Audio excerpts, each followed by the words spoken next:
Alrighty, what's up, everybody? Peter Gilmore here on this Football Sunday. Once again, here with another video right here on the Peter Gilmore YouTube Wrestling channel, youtube.com/Peter Gilmore. Thank you all for watching. Make sure you like the video, hit that subscribe button down below on this channel and all my other 4 channels down below in the description box.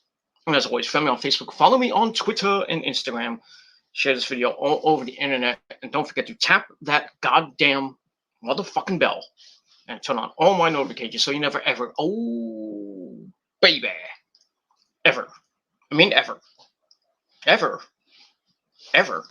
an upload. And that's all I gotta say about that. So like the video, dislike the video, don't care, and subscribe to my channels, follow me on social media, share the video all over the internet, don't forget to tap that bell, and that's all I gotta say about that. Thank you for the free view, and that's all I gotta say. Pretty much about that. All right, ladies and gentlemen, hope you're having a great Sunday, Football Sunday, once again here in America, in the Northeast.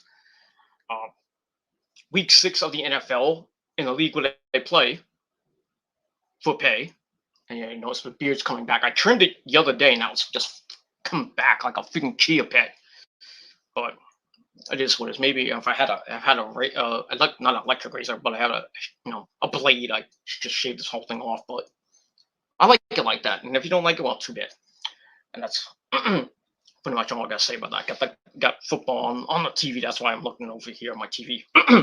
Say my throat's scratchy, so I apologize. Yeah, so I hope everybody's having a great Football Sunday. Once again, Week 6 in the NFL. Well, we have one winless team left, and that is the Detroit Lions, as they are now 0-5, 0-6 now. The Jaguars won today in London over the Miami Dolphins, who choked today. Ugh. That sucks, big hairy monkey cock. But it is what it is. And for all you Giant fans out there, well, another week, another horrible loss, as Giants lost today 38-11 over the Rams. Was hoping the Giants would win just for the Niners' sake, but thankfully I didn't pick the Giants this week. Let's see what happens when I don't pick the Giants. Sometimes I win, sometimes I lose. But today I won, and I think I won with the over. I don't know I forgot what the over was, but anyway, yeah, Giants are now 1-5. Who cares? And yeah, they just look like crap. Worst team not the worst team in the NFL, but getting there. They're getting there.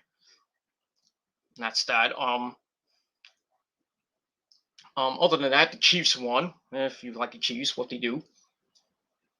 We've got Sunday Night Football coming up later with the Pittsburgh Steelers and the Seahawks coming up. I hope the Steelers win, even though I picked the freaking Seahawks, but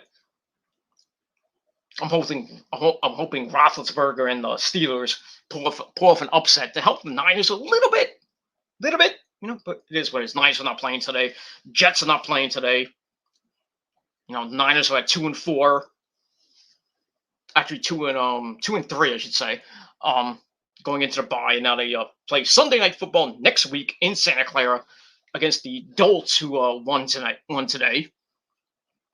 Over, I forgot who they played. I think they played Houston. I forgot who they were playing. But yeah, so the Niners come back next week. I don't know if Jimmy G's gonna play, or Trey Lance is gonna start again, but we'll see. And they're playing a pretty dangerous Colts team. They won today. They were doing bad for a while. Then they got their first win, and then they lost, I think, last week, and then they won today. So not going to be easy against the Colts next Sunday night on NBC. We'll see what happens with that. And the Jets come back. I think they're playing at home next week. I don't know. I forgot. I don't have my books over on the by the couch on the couch. But I'm not gonna go up and get it. But yeah, but the Jets are coming back next week. The Giants play next week as well. So let's see what happens with the Jets. They're 1-4, third place because now the Dolphins are now 1-5. We thought the Dolphins of all teams would be 1-5, and who thought the Bills would be so good this year? Well, we all knew the Bills were going to be excellent this year, and they're showing it. It is what it is. And that's why they're the best team in the AFC East. And Otaku's Ravens are starting to get hot. So he's like jumping up and down. Yeah, big ups to Otaku and everything, but it is what it is.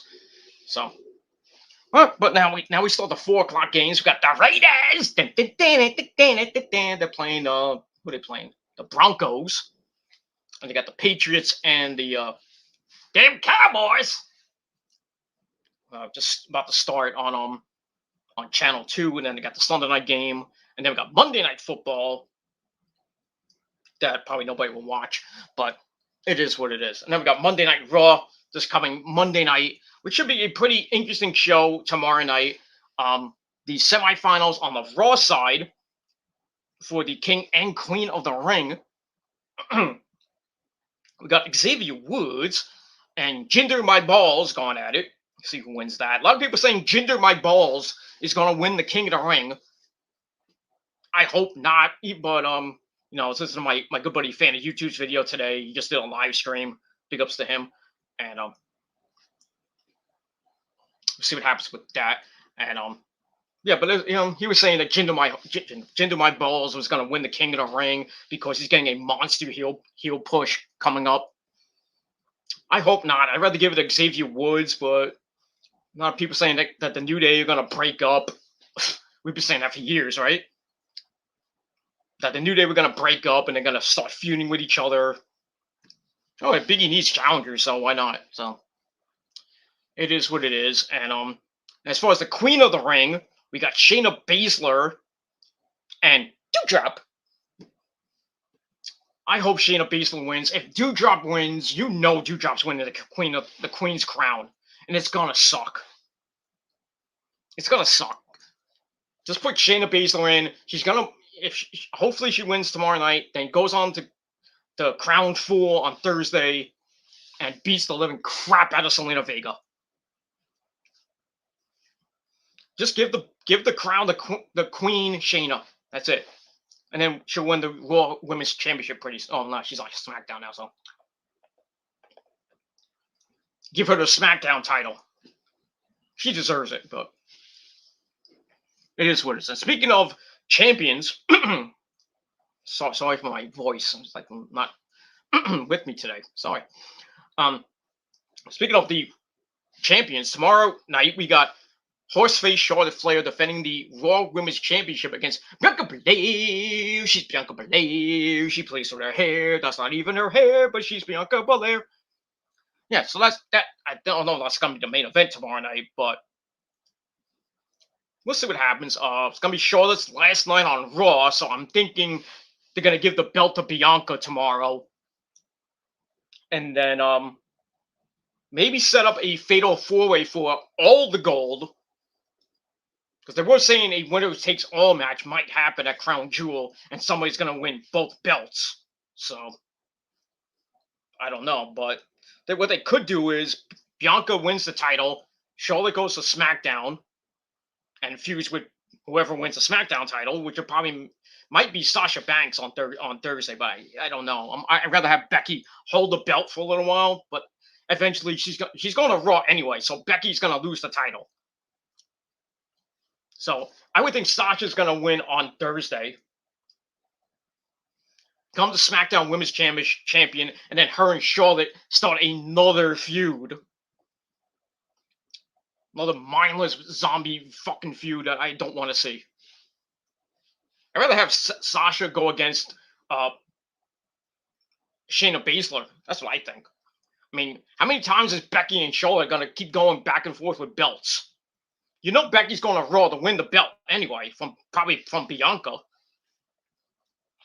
I mean, it's just like a switch of the belts, and that's it. Except for Charlotte not getting the belt. I mean, Sasha's going to get the belt, but then Charlotte's going to get the SmackDown belt probably at either Survivor Series or at the day one pay per view in January. I mean, it makes no sense.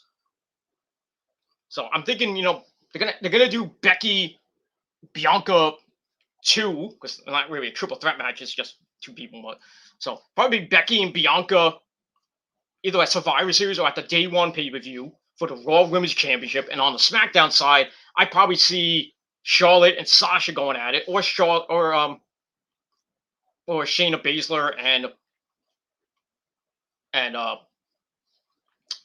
who was I saying? And Sasha. What was I? Sasha and Shayna going at it for the SmackDown belt, or Sasha and Charlotte going at it another freaking period of time. But it is what it is. That's that. And also on Monday Night Raw, we got more stuff on Raw tomorrow night. The go home show before Thursday's Crown Full pay per view, which starts at 12 o'clock Eastern time here in the East Coast, wherever you may be. If you're on the West Coast, it's 9 a.m. So if you want to wake up early and have some breakfast and watch some Crown Jewel, go at it. Go knock yourself out. It is what it is. But yeah, Crown Jewel, it looks stacked, but they might be taking one match off, which will probably be maybe Goldberg and Lashley. I mean, Goldberg came out and said that he's not medically cleared. He might not appear at the pay-per-view, so they might scrap that. Maybe put it on Raw, or I don't know what they're going to do with that, but that sucks. And they were originally going to take Ali and Mansoor off the card, but now it's on the card. So and Mansoor is going to win. It's obvious. It's obvious. It's in his goddamn home country, so why would he lose to Ali? I mean, he's Muslim too, but I mean, so nothing racist about that. But I'm just saying. But they're both of Muslim descent, so I would think Mansoor gets the win over that one, and we'll see what happens with that. But I'll do my predictions later this week, probably Wednesday, or maybe I might do it Tuesday or Wednesday. I'm not sure yet, but I might do it Wednesday because there's nothing on Wednesday. There's no Dynamite on, so we'll get all that and much more on Monday Night Raw tomorrow night, and see what the ratings do. But I haven't saw the rating for Dynamite yet. I'll look at it later. But the overnight ratings for Rampage and SmackDown, they're not official yet. They're supposed to come out tomorrow. But SmackDown beat Rampage by 32%. Ouch. SmackDown only got like 700,000, over 700,000 views. AEW got, I think it was 529 or 549, somewhere around there. So yeah, I think you saw this coming though, because even though the buy-in for Rampage was fucking epic. Bryan Danielson and Minoru Suzuki beat the fuck out of each other. I wish that was on freaking TV, because that would have. But I mean, almost got 100,000 views on YouTube. By the time that match started, it was almost at, I think, my memory serves me correctly, about 75, 80,000 views. People watching, I should say. And then by the end, it was like right near 100,000. Not bad, but the match was freaking epic. And then when it went to Rampage, Punk versus Matt Sydal, that was pretty good to start the show. Commercial free, going up against Becky and Sasha, and then the end, which was Roman and Brock Lesnar's contract signing with what happened on SmackDown with I read the contract this morning with my advocate, Paul Heyman. And everyone was like, really, Paul? Really? And Paul's like, So we'll see how that goes on Thursday. I still think Roman's gonna win. I think Heyman's gonna play some mind games with Brock, because they're gonna have more matches anyway. So It's supposed to end, I think, in controversy. So I think Roman is gonna get the win, keep the belt, and then something might happen at Survivor Series, or I don't know. But I just don't see Heyman turning on Roman anytime soon. I just don't. I think he's just gonna be with Roman for at least another year or two. I just think he's gonna screw Brock at Crown Jewel, like 20 some odd years later, because he did it in 2002. So it's almost 20 years later. So he's gonna he's gonna beat Roman's gonna beat Brock, and then on Friday Night SmackDown, which is on Fox this week, not FS1 this week. So I just think Roman's gonna have this big celebration, and he's like, "What's next?" And then maybe Brock comes out and says, "I want a rematch." Yeah, maybe we get that at Survivor Series. I don't know. I mean, but we'll see, because we start the new rosters on Friday Night SmackDown, and then on Monday Night Raw the week after tomorrow. But, so we'll see. We got a new era coming up, and probably some boring as fuck matches. Yeah, I'm not really looking forward to Crown Jewel. Not really. I mean, I think the tag team belts are gonna be but changed.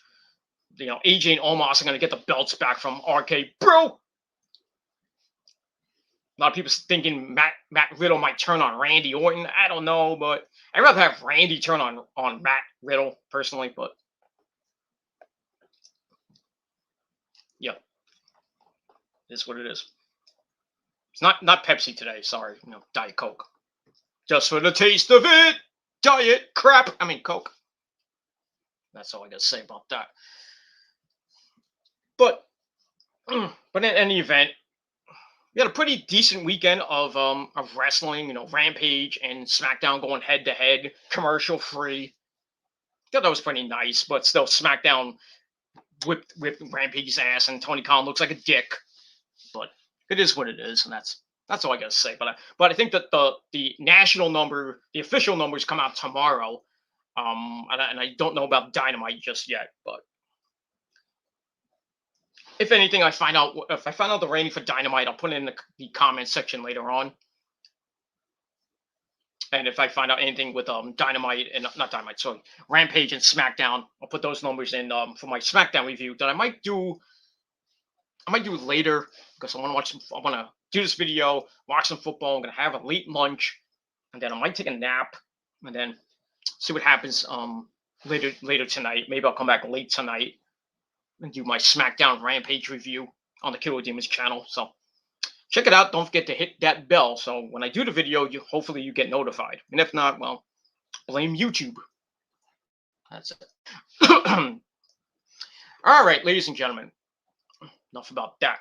Let's quickly get into your late and out of date AEW Dynamite, well, Saturday Night Dynamite review for last night, October the 16th, 2021, from the arena in Miami, Florida. All right, this show was pretty damn good. We had a tag team title match. Well, not for the AEW Tag Team Championship, for the AAA Tag Team Championship, with the Lucha Brothers, Rey Fenix, and our good buddy Pentagon Zero Miedo, defending the AAA Tag Team belts against a masked tag team that Andrade has selected. See what happens with that. We also had a trios match with the who was it? The Dark Order. Well, members of the Dark Order, Evil Uno, and the Beaver Boys, Alex Reynolds and Johnny Hungy, John Silver, taking on the Super Clique of the Young Bucks and our good friend Adam Cole, baby. In a trios tag team match, we heard from Mr. Cowboy Shit himself, Hangman Page. We got that. We had a women's match. Nothing great, but which, oh, by the way, the women's match was with Kiera Hogan and Penelope Ford. Botchamania there. Oh boy, I'll get to that in a minute.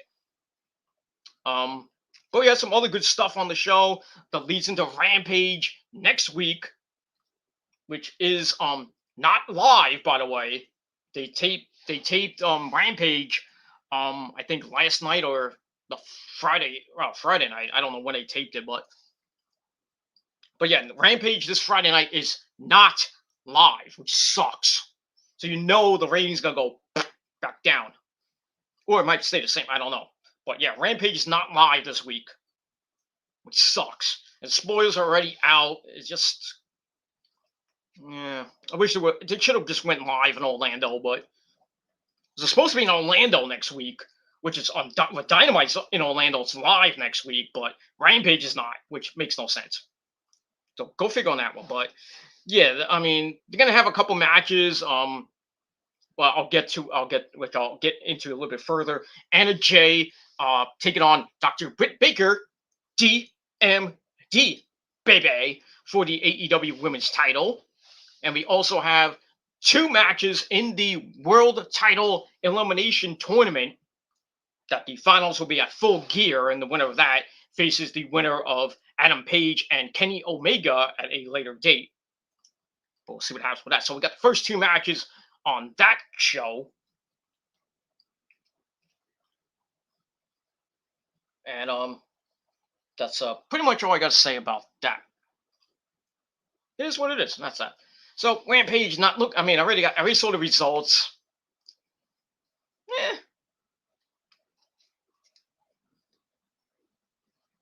At least, I mean, Bryan Danielson is going to be on the show, taking on Dustin Rhodes, and then you got in the other bracket you got Orange Cassidy against who's he facing? Powerhouse Hobbs. I think this whole tournament is just based around Bryan Danielson. He's going to win it. Obviously, he's going to win. I think it's going to be Danielson and Moxley in the finals at Full Gear, and that's going to be an epic match. And I think Danielson's going to get the win and face off. I think he might face off with Adam Page. But if it is Kenny, then I do see Kenny losing that belt. He will lose the belt, but I just don't know if it's going to be Adam Page or it's going to be Bryan Danielson. But we'll see. I mean, we'll see what happens with that. And surprisingly, Punk's not in it. I don't know why. It's a goddamn 8-man tournament, and he's not even in it. And Miro's not even in it. He's pissed about that. I would have put Miro in there. I would have put Eddie Kingston's in it. Lance Archer's in it. So Moxley's in it, of course. But Punk's not in it. Miro's not in it. And Cole Bebe's not even in it. And he's fighting somebody else at Full Gear. So obviously this tournament that's starting on Friday, Rampage, and then going into Saturday on Dynamite next week with the other 2 matches is going to be very very interesting. And I just think that it's going to be Moxley and Danielson at Full Gear for the number 1 contendership, and I think Danielson's going to get the win because he's on a big hot streak right now. And I mean, Moxley doesn't need a freaking another title shot. That if he faces Kenny again, he's not going to win. So I'm just going to give it to Danielson to win the tournament and face either Kenny or Adam Page probably sometime probably by the end of the year, or maybe in January the first Dynamite of January, probably on the January 5th show. That's what I would do. I would have that title match on the first episode of Dynamite on TBS. So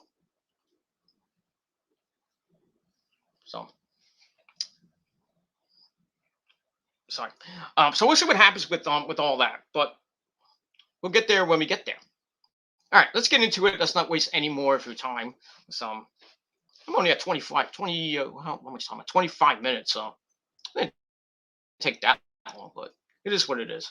And the chat room's open if you want to come in and say hello or do what the hell you fucking want. It is what it is.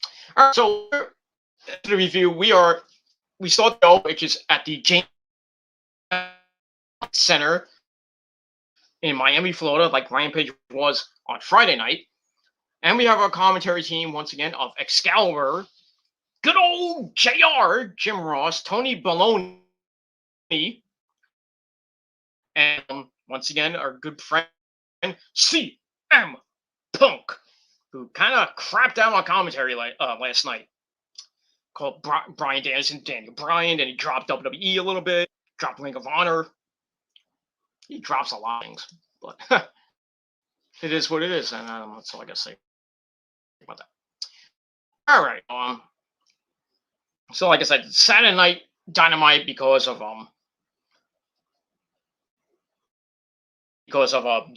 the NFL on Wednesday be happening this Wednesday night again. So Dynamite will not be in its regular time slot until October the 27th. It's my dad's birthday, but it is what it is. So Dynamite, once again, live next Saturday, and then live again Wednesday, October 20th, and then I don't know if it's going to be preempted any time by. All right, so Punk comes out to join commentary, gets a big round of applause and all that crap.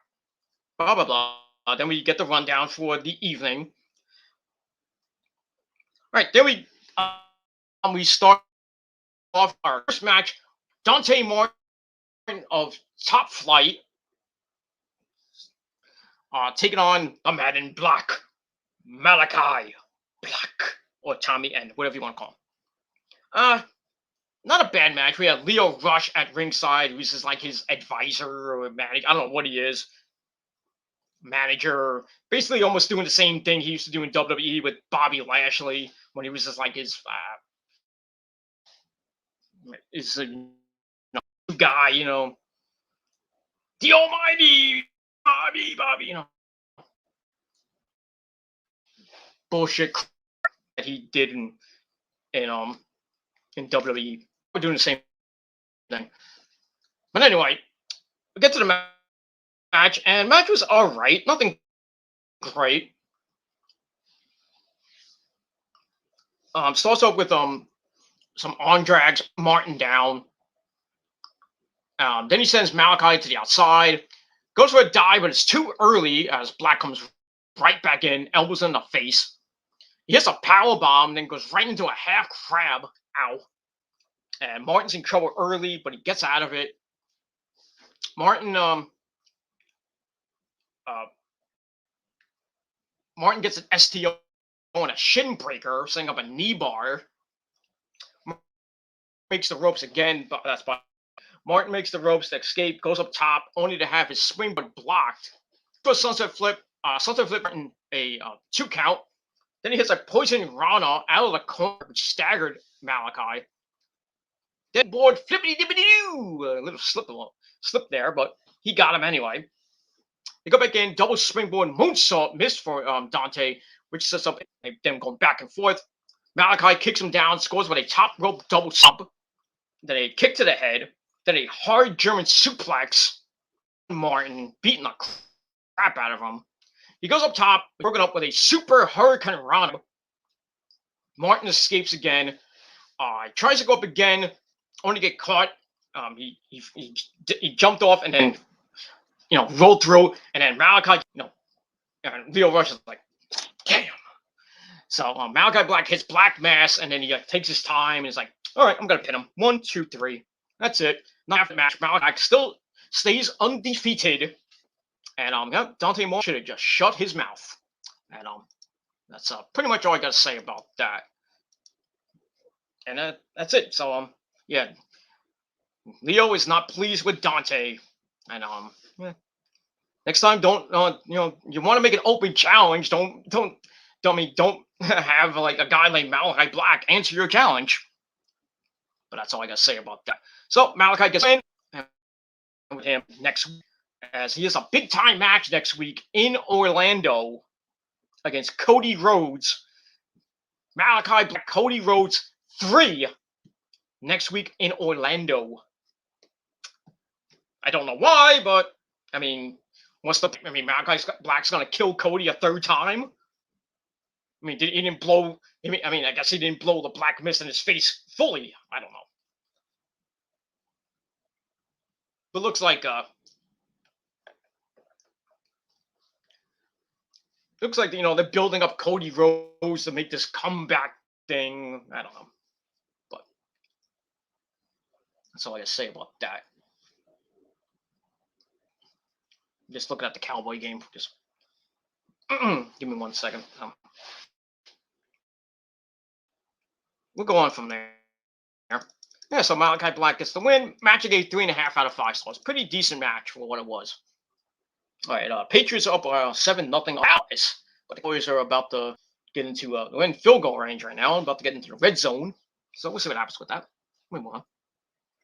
All right, so it was a pretty good match. Like I said, 3.5 out of 5 stars. Afterwards, Malachi goes to leave, then he stops, looks back at Dante, and gives him a nod of the head. Well, he goes, nods his head. That's, I guess, some respect. Yeah. Who knew? So, yeah. Nice little nod of respect from Malachi to Dante. Dante took him to the limit a little bit, but still, Malachi Black remains undefeated. And that's it. All right, then we go to back with Tony Baloney, and he has Jurassic Express, Luchasaurus, and Jungle Boy Jack. Thankfully, we didn't see that little midget Marco stunt. But anyway, they talk about being banged up by the Elite last week. They got destroyed last week. And they talk about Christian's, he's at home with his neck, blah, blah, blah, blah. And they're about to continue the talk, and then the Elite, baby, it's a super click, come in, beat the crap out of them. And they were talking about, I was like, oh, you can't do a powerbomb. But Kenny comes in to join in, so the entire Super Elite comes in. Well, not the entire Super Elite, but the Elite come in. They beat up Jungle Boy Jack. They beat up Luchasaurus. They pick him up, and they hit a Shield style powerbomb on Luchasaurus through the table to make sure it's like, oh, we can do it now. So like it's gonna be one of those things at Full Gear, like something's gonna happen, like the Bucks against Jurassic Express and Adam Cole against Christian or something like that. That was leaked, but I don't know if that's gonna be the actual matches on the card. So, but I wouldn't be surprised if they do that. Bucks against Jurassic Express. Jurassic Express probably get the win, and then Adam Cole against Christian. I don't think they're gonna let Christian beat Adam Cole. Adam Cole should just go undefeated until maybe Double or Nothing. I mean, probably be him and Malachi Black going undefeated all the way to either Revolution or Double or Nothing in April or May, whenever that pay-per-view is. But we'll see. We'll see what happens with that. So I gave that beat down 3 out of 5 stars. That's pretty much all I got to say about that. But we'll see the action in just a little bit. Let's get my notes in order. Okay, here we go. All right, after that, we go to the ring. We have the music of Judas. Judas in my mind. As the entire inner circle comes out. You have LAX, Santana Ortiz, Jake Hager, Sammy Guevara, the TNT champion, and our good friend, the Champion, Chris Jericho. They come out, fresh from their loss last night to America's top team of Junior Dos Santos and the Men of the Year, Scorpio Sky and Ethan Page. And then we saw Jorge Masvidal kick Jericho in the face again. So they come out again, full force this time, all 5 of them. They love him in Miami. So Santana, he's like, because he's Spanish, Puerto Rican, that's Puerto Rican, stuff like that. And how Miami's basically all Spanish and Cuban and whatever. But he's like, no, he didn't say it like Conan, but could have. Santana isn't happy about America's top team. And then they come out. Dan Lambert tries to talk, and we're like, what? He gets the Vicky Guerrero, excuse me, treatment. He's bragging about their MMA success. So Jericho gets on the mic. He says, welcome to Fat Face Dipshit. And the fans are chanting Fat Face Dipshit. That was funny. And then Jericho turns his attention to Paige Van Zant, who was Well, Paige Van Zandt's a hot piece of ass, but her husband looks like a jerk. But anyway, Jericho and Paige Van Zandt have a little Stephanie Jericho like Attitude Era segment. Not part of the segment. Jericho accuses Paige Van Zandt of having a thing for him. He's like, are you gonna slide in my DMs? You know, you're always around where the inner circle is. It's like, so if you have a thing with Le Champion, it's like you want to slide in my DMs, and we see Paige Van Zandt's like, oh, you wish. And then it's like, well, here's the thing. I want to touch, and Jericho's like, I want to touch you with your husband's dick. Holy crap. And Punk's like, believe him, I do. So then, Paige Van Zandt's husband's like trying to go to the ring, and then like Ethan Page and Scorpio Sky are trying to stop him.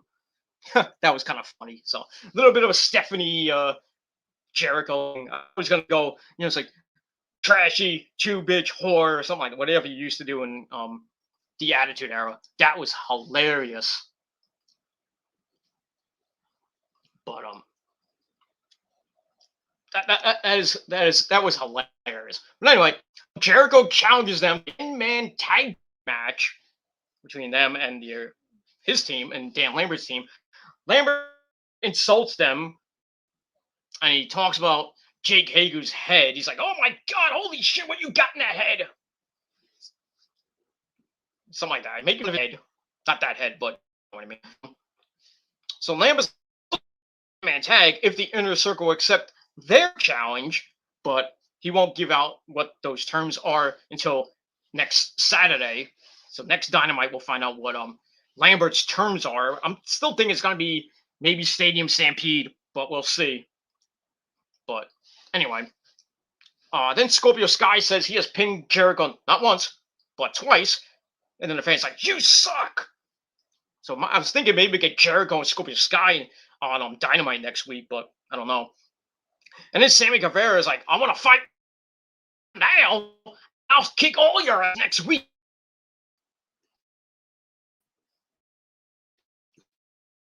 So we the team title against America's top team. I just hope he doesn't lose. Don't make him lose. Just please, for the love of God, don't make him lose to that crappy team. That crap, except for Paige Van Zandt. That's all I gotta say about that. It is what it is. But still a good segment, and I gave it 3.5 out of 5 stars. And that's that. All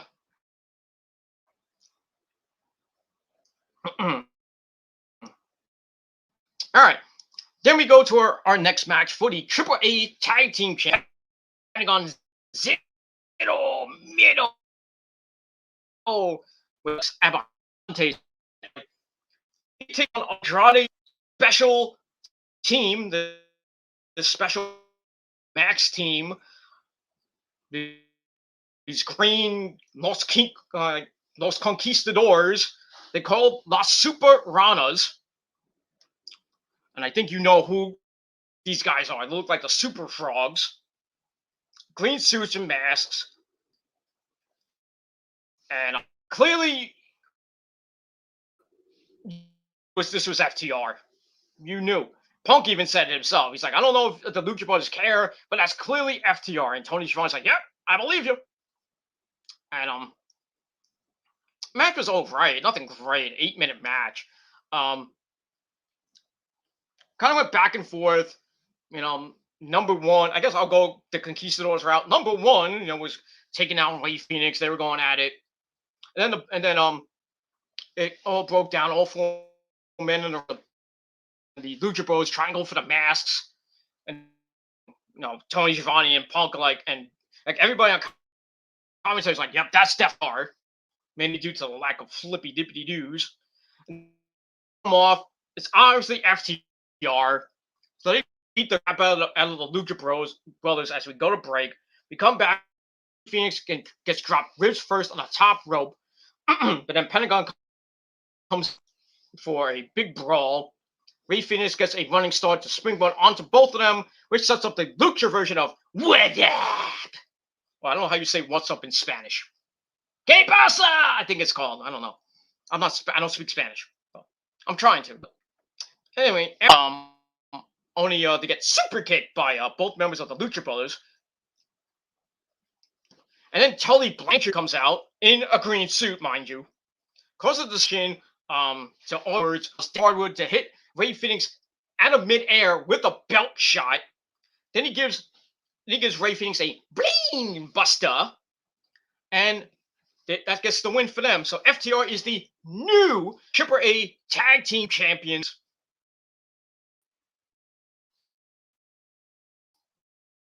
I knew they were gonna, I think Phoenix and Pentagon held those belts for like a year, because I think they won them.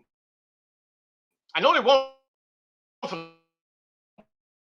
Bucks, and I don't know if they switched like after that or something. I don't AAA or anything like that, but still, at least they defended on American soil and everything. And looks like the Patriots just scored again, so now it's 14-7 Patriots in the first half, in the first quarter in Foxborough. And I'll get all that. All right, so match was all right. I gave it 3 out of 5 stars, but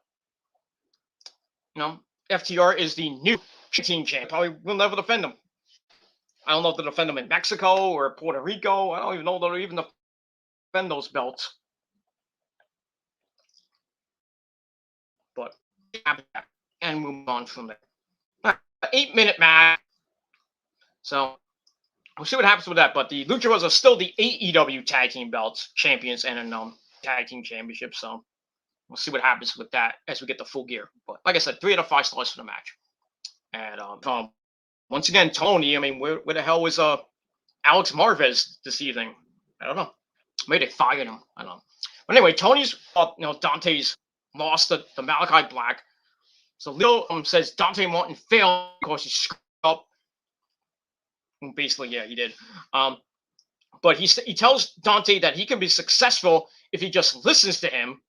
And Leo says, from this point forward, you got a new tag team partner. No, not your brother Darius Martin, who's still So Leo's like, well, since your brother's out, I'm gonna replace you. So now it's Dante Martin and Leo as a tag team now. And Dante's like, I don't tag well with others. I have my brother Darius, so I don't know if that's gonna set up, a top flight disintegration.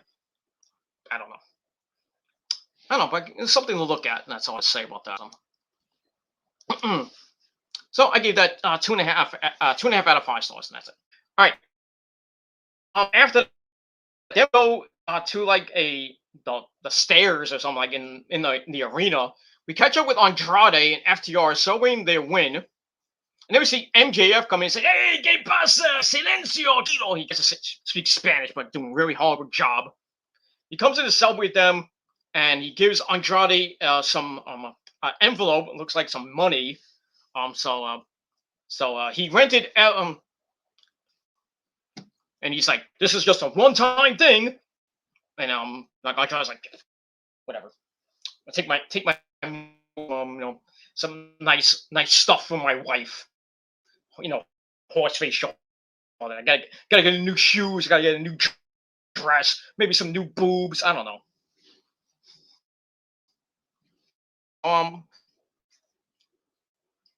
M paid off Andrade. Now FTR is the AAA Tag Team Champions. Go figure. Yeah, MJF's Spanish was horrible. It was horrible, but it is what it is. But we're not done with MJF for the night. That's all. We'll see him later. But I gave that 2.5 out of 5 stars, and that's it. All right, then we go to your semi. I guess your piss. Well, your semi piss break match of the night, we had Utah of Jon Moxley. And he's like, fuck you, Wheeler Yuta. Bing, done. 1 minute, 11 seconds. Hey, make a wish. Thanks for coming there, Wheeler. And Orange Cassidy just stared at, and like Moxley came in, beat him up, and left. Go figure that one out. So Moxley came, he saw he conquered, and get out of here. I'm out of here. I'm going to Miami to drink a beer.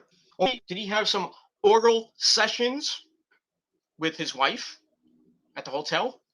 I don't know. Just but it's what it is. So anyway, he beat Matcha, gave 2 out of 5 stars. And then Orange Cassidy, like, he comes in, and then Doc Samson comes in because I think like Utah got a concussion or got injured or something like that. And then Orange Cassidy just like staring down Moxley.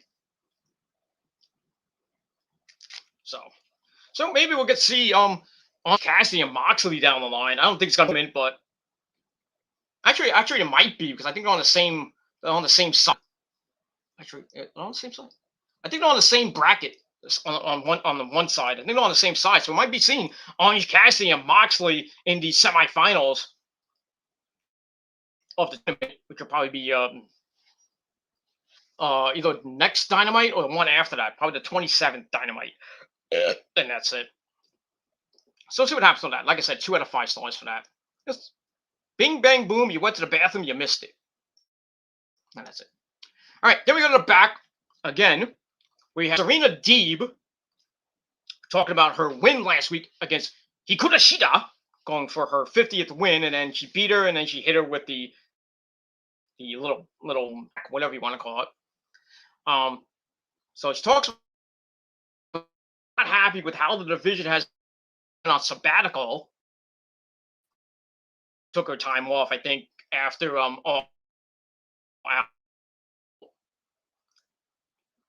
So she says it's time to drag the division back up to her level, and then Hikaru Shida comes in and they start beating each other with nobody there to stop them. So go figure. So it looks like we're gonna get Serena Deeb, Hikaru Shida 2 to 5 out of 5 stars, and we'll move on. It is what it is. All right. All right. We got some chat. So we'll get that. Got my good buddy Apollo Cruz. No. Anyway, it says, can you send a link to your PG Rants channel? I can't find it. Well, just type in PG Rants on in the search bar. Just type in. I'll write it in the. I'll put the in the chat for you. Hold on.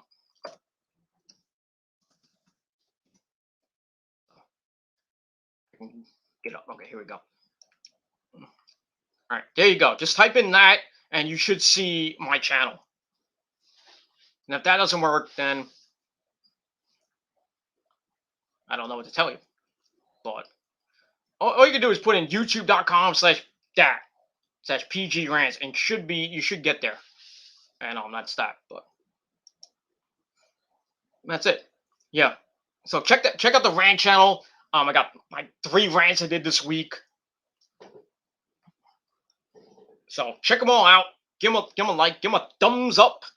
And yeah, some interesting rants this past week. So, and maybe more, maybe more to come, but we'll see. Maybe more to come, and that's that. You know,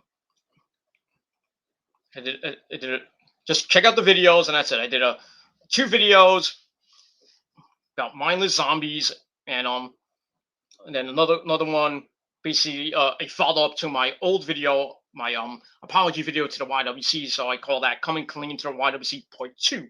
So check that out, and I hope you like it. And if not, well, too bad.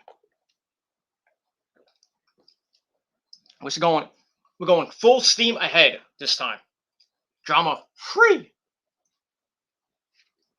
All this bullshit, mindless bullshit from these immature punk ass pussy motherfuckers that don't know their place. And that's it. So I'm done with that shit. Just gonna focus on my videos, focus on my life, and that's it. I'm not gonna get into a war of words with immature losers that lie a lot, but it is what it is. That's all I gotta say about that. All right, let's get back to Dynamite. Listen, but like I said, Apollo, just check out just type this in the search field, and you should get my channel. So if you don't know, if you can't find it, then it just has it's a logo with a guitarist giving the finger. So that's it. So, but just type in PG Rants or just type in youtube.com/PG Rants, and you should get there. That's for everybody else who does not know of my channel. But subscribe to it now, and all my other channels as well too. All right. After that, we go to the ring. We have a trios match, the Dark Order of Evil Uno and the Beaver Boys, Alex Reynolds and John Silver, teaming up against the Super Click, the Young Bucks, and Adam Cole, baby. This was a good match, as always. A Young Bucks Adam Cole match. You gotta see to believe, and it's awesome. They come out with that stooge Brandon Cutler, and coming back from his hiatus, I don't know where he was, Don Callis, still in that goddamn pink suit. And I mean, I bashed him on Twitter. I said, Don, can you get a new wardrobe? Can we get a new suit, please, for Don Callis? Good Lord. I mean, maybe he should go out with the Bucks, go to Men's Warehouse and buy him some wardrobe, because you're gonna like the way you look. I guarantee it. So maybe he needs a new wardrobe. God forbid he gets a new suit. That pink suit is not good for him. Just anyway, this was an awesome freaking match. The Door to come out, and then the Super Click jump him before the bell. They tried for a triple powerbomb on John Silver because the Elite are trying to be like the Shield these days. They try to do it on the ramp. Alex Reynolds comes in to help, I should say. Go back inside for the bell to actually start the match. Cole gets triple drop kicks to the floor. Then we settle down. Silver kicks the crap out of all three of them. But then Don Callis calls a distraction. Like, I thought he was going to be on commentary. That would be nice. Punk and Don Callis going at it on commentary. But Don Callis calls the distraction. Matt kicks Silver down. And then Adam Cole, baby, comes in, cuts off Reynolds' dive with an Insigity. Then it's a double super kick into a brain buster, collateral damage on the knee, on the floor, drops him again. And then the JR is going nuts. I'm like, I think it should count there, Rick Knox. Come on, count. Let's go. But anyway, then we get some more kicks and boots to the face. Silver's in trouble. So we go to break. We come back. Nick loses his shoe, his fake Jordan shoe. Silver makes a comeback, gets the hot tag to Evil Uno, beats him up. Then he goes down his pants. No, he doesn't pull out his cock or anything like that. He pulls out Mr. Sacco. So Mr. Sacco makes his AEW debut or his return, whatever you want. And he sticks it in Nick Jackson's mouth. And then everybody starts beating up the Elite. Uno runs raw for a bit until he gets cut off by basically everybody.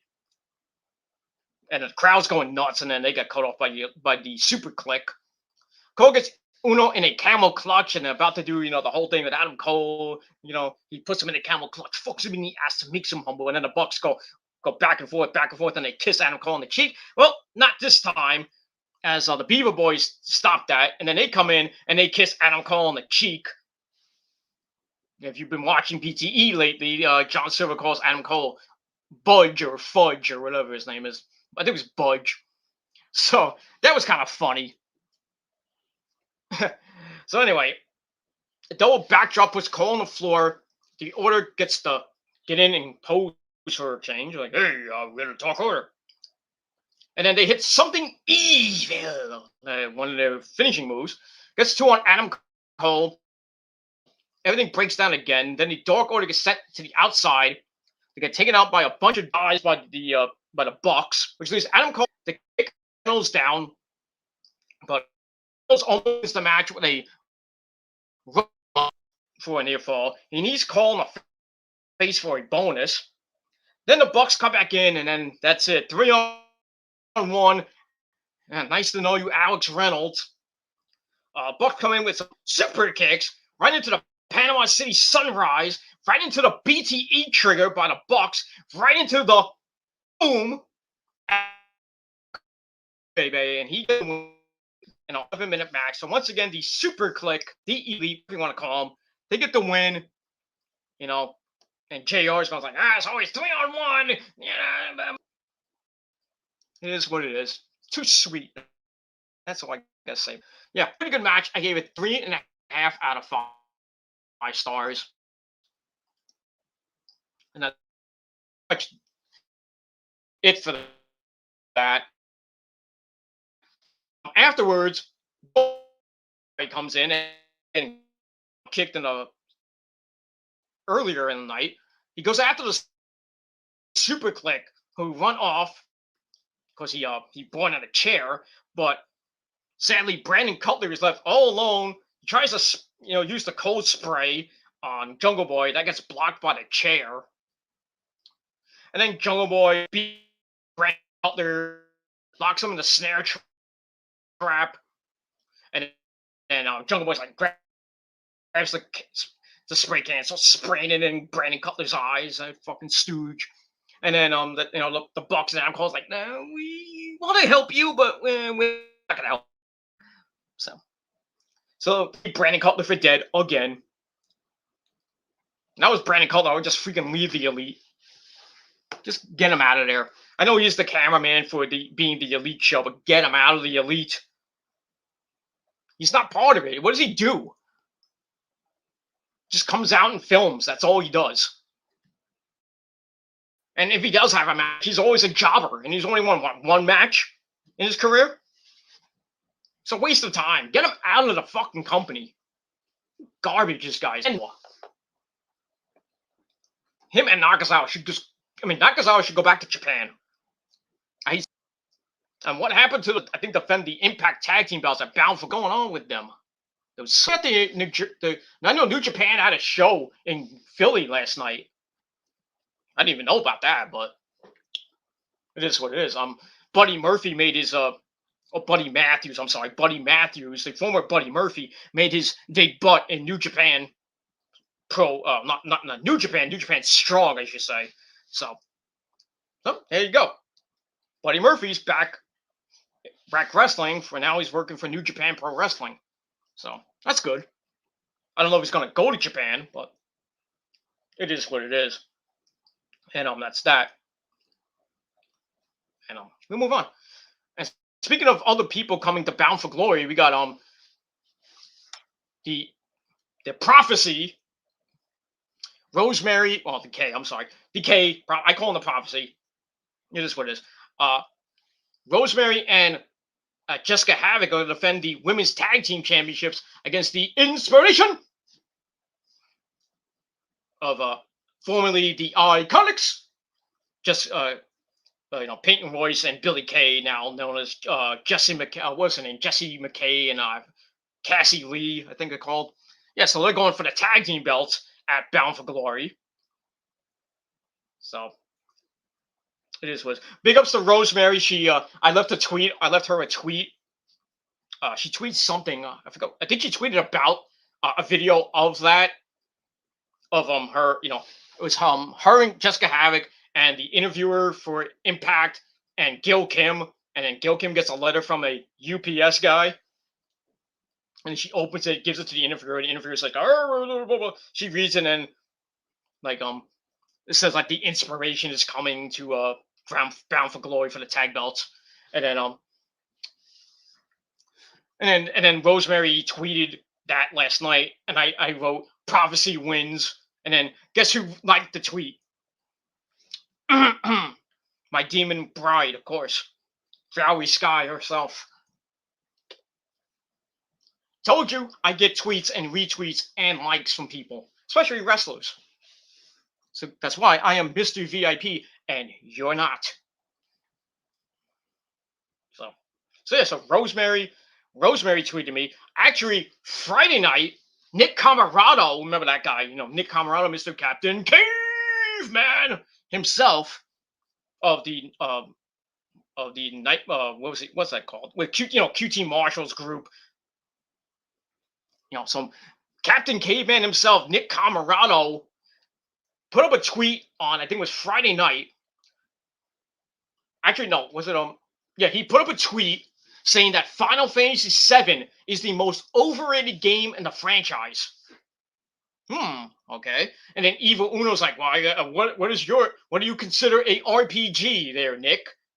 So then I tweeted that Final Fantasy X2 and 11 and 13 to ruin the franchise. Well, bad. I think they were bad. And then he didn't retweet me. He comments back to me and says that those put him in. It's like I think he said like 7 put him in the coffin, and then those buried him further in the ground. And then what's really weird is people started liking that comment. It's funny. So I don't get wrestlers liking my tweets.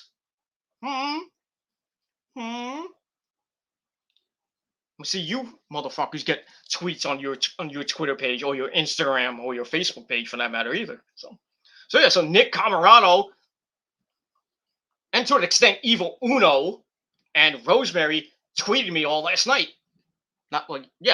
Last night and Friday night. So if you want proof, I'll show you it. I will show you it in a video. I will show you it. I don't want to do it right now. My phone's charging, so it is what it is. So big ups to myself. Big ups to Nick Camarado, Evil Uno, and the lovely demon bride, my goddess herself, Rosemary Valley Sky. And as always, the prophecy always wins. It always wins. No matter what you guys say. So I gotta say about that. But we'll move on. All right, so that super win, and then Jungle Boy Jack beats the crap out of that stupid Brandon Cutler, and that's it. But I gave the match 3.5 out of 5 stars. I gave it 4 out of 5. I'm being generous. I mean, too generous, but I gave it 4 out of 5 stars. But it is what it is. My show. Do whatever I want. I can rate it however I want. You don't like it? Too bad. We move on from there, dude. We get a video of the Cody Rhodes Anderson saga, and we see them going to the Cody Rhodes Wrestling Academy, where he coaches with other people, his students, of course. His fellow coaches aren't. I think QT Marshall was there. I'm not sure, but okay. Anyway, so they appear at the academy, and his students are not happy with him. We have Red Velvet there. We had, I think, Brock Anderson, a couple other people we don't really know. Arn puts him through a drill with Cody in the ring. Cody's like, Orange drag, defense, and Cody's like, look, this, and that, trying to go at them, but then, Cody's open in his mouth, and Orange's like, stop! This is stupid! He's like, what is this supposed to teach me? So, Arn pulls out a photo of his phone of Dusty Rhodes beating him up back in the day, giving him like 30 stitches or something like that, he said. So he talks about how Cody wanted to disappoint the kid, busting Arn open on that night. That's why he said the 30 stitches. Basically, he says, of course not. Tells Cody, well, Malachi Black has it coming too. So for Cody Rhodes, Malachi Black 3. And see if Cody can give Malachi back. And we'll see what happens. I gave that 3.25 out of 5 stars. And that's pretty much all I got to say about that. All right. After that, we get to your boo segment of the night. We have a good friend, Mr. Heel himself, MJF, Max Jacob Faggot. Or Fart Knocker. You said Fart Knocker. That's what I meant to say that to you, Beavis. Shut up, butthead, I'm not a Fart Knocker. Kick your ass. Settle down there, Beavis. Anyway, so MJF comes out. He says he's stuck in a place that smells like hookers and gasoline. Not bad, but I always thought it was mad, but anyway, he's not being asked by Justin Roberts. He was supposed to have a match with Darby, and even though there was no match scheduled. So Punk's like, you know how I can tell? Whoa. So MJF does his stupid introduction, blah blah blah. And he doesn't think Darby's Darby is ready to fight him. Maybe he did break Darby mentally, you know, the whole thing a week or two ago, where he's talking about Darby's uncle dying when he was like 5 years old. Blah blah blah. And then beat him up in the back. So then he goes to a fat guy in the crowd, tells him to shut up. Why not? Then he's like, oh my God, Darby got beat up in the back. Was that me? And he's like, Tony, did you know about this? And Tony's like screaming his lungs out. It's like, yeah, I knew it was you son of a bitch right there. Moron. I mean, MJF's a prick, but I mean, he's a good prick. But I digress. So MJF is going to give us a match with Darby. So he's like, Wardlow, get out here. So Wardlow comes out with Bryce the referee. Bryce is like, 1, 2, 3, and then like, come on, I don't go night. And then Bryce is starting going faster. He's going 5, 6, 7, 8, 9. Then the lights go out. Sabu comes out. No, the lights go out, and then the man called Sting. He comes out. It's snowing in Miami, which never happens, by the way. Yeah. So he comes out with this, and he comes out. MJF tries to go after him. Then he throws Wardlow right in front of him. He gets hit with the bat. And Tony Khan's like, damn it, hit him. And then MJF goes up the ramp as Sting like stares him down. And then MJF tries to go back in, and he's like, no. So I don't know if they're gonna do Sting versus Sting versus MJF. I don't should. I think it's gonna happen with MJF's gonna fight Darby at Full Gear. So they might do MJF versus Sting, and MJF beats Sting, which I know Sting wants to put guys over, but not MJF.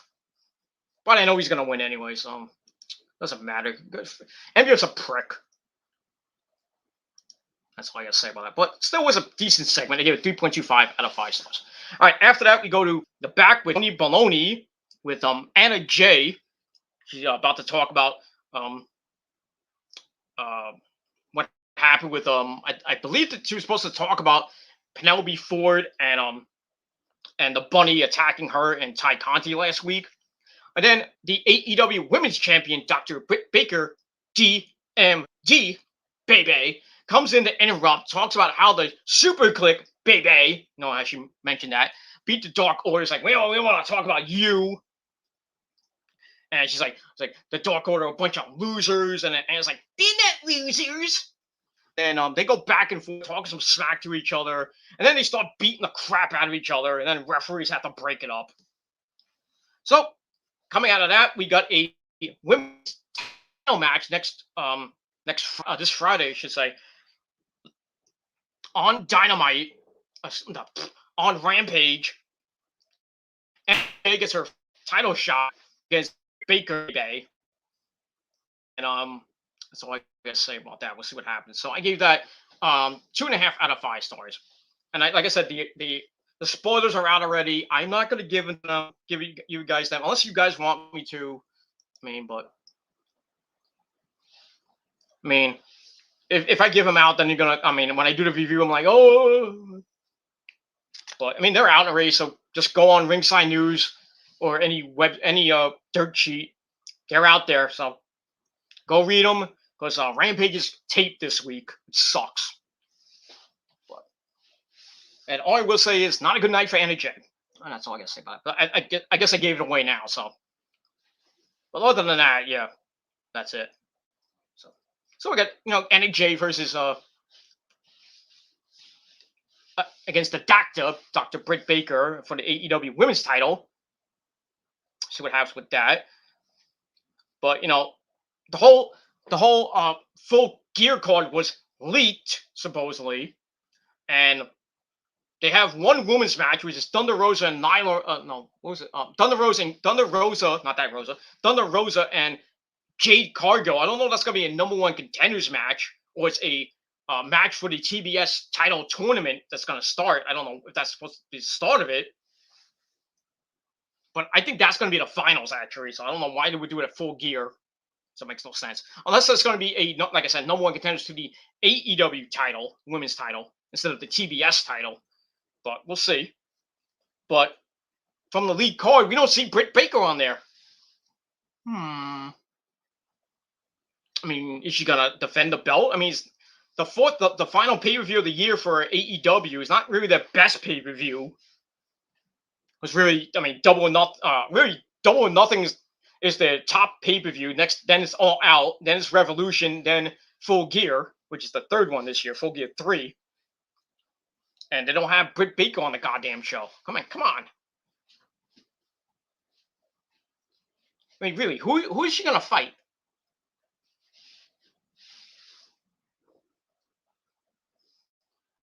Where if they wanted to do Britt Baker and Anna Jay, I might have put that on Full Gear. But I don't know. I mean, like I said, I don't know what they're going to do with Britt Baker going into Full Gear. I guess we'll have to find out in the next couple of weeks. So maybe she won't be on the card at all. I don't know. That would suck. Because it's in Full Gear's in Minnesota, so big wrestling town. But why not? Why don't you have Britt Baker on the card there, Tony Khan? I mean, supposedly, Britt Baker's like, I'm Tony Khan's meal ticket in the AEW Women's Division. I'm the top chick. And all you're going to have is Jade Cargill and Thunder Rosa. I know that's going to be a pretty good match, but no Britt Baker there. That kind of puzzles me. But it is what it is. All right, so like I said, Friday night we got Anna Jay versus Britt Baker for the AEW Women's World Championship. Anyways, that. So I gave that half out of 5. Then we go to your piss break match of the night, and surprisingly, this was not like a 2-minute suck fest. This was like almost 8 minutes. So if you wanted to go to the bathroom, take a mean old shit, you had time. So this was like an 8-minute match. We had Kiera Hogan and her rainbow hair taking on the battle Penelope Ford with the bunny, Allie. This was a train wreck. Holy crap. Botch Fest Mania to start.